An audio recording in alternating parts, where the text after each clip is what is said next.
السلام عليكم بنات. اليوم جيتكم بتفريز البامية. هاي البامية هسه طاحت وسعرها مناسب، الكيلو ب3.5، يعني كلش مناسب. هسه اليوم جبت 3 كيلوات، وكل ما اروح للسوق بين يوم ويوم اجيب لي 3 كيلوات وافرزهن واضمهن بالمجمدة. هسه راح اراويكم شلون تفرزون البامية. اول مرة نقلمها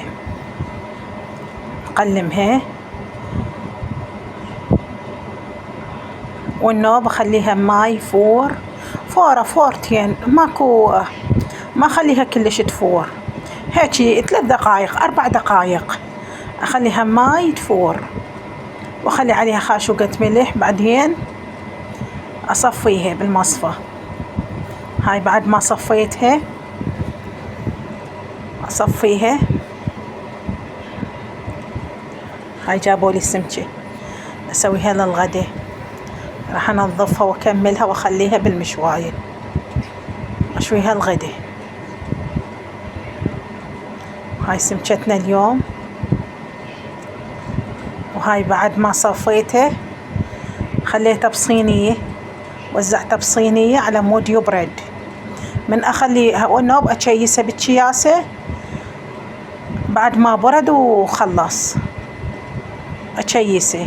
اعرف ايش قد الطبخة تصير، كيلو الا ربع.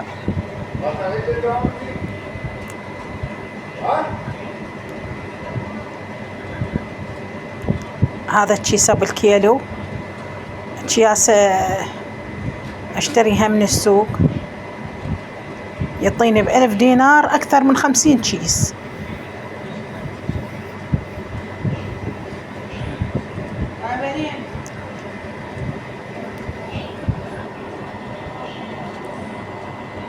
اطلع الهواء من عندها، اطلع الهواء كلش واشدها. هاي كيس هيك اخليهن كياسة فرزهن واكمل الباقي. هاي بعد ما فرزتهن وهاي سمكتي راح اخليها بالمشواية واشويها الغدانة. هاي بعد ما حطيتها بالتنور الكهربائي خليها تستوي على كيفها.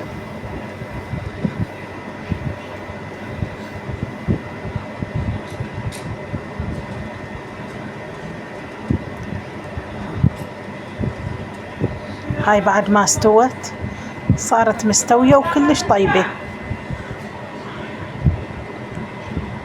بعدني ما خابزة اخبز الخبز.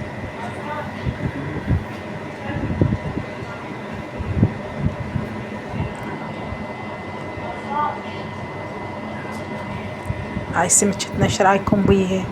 والطرشي. اغسل الخضرة.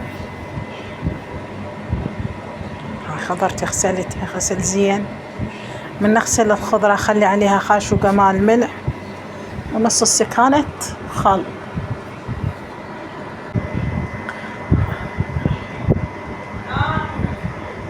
نظفها تنظيف. جيتكم بالخبز.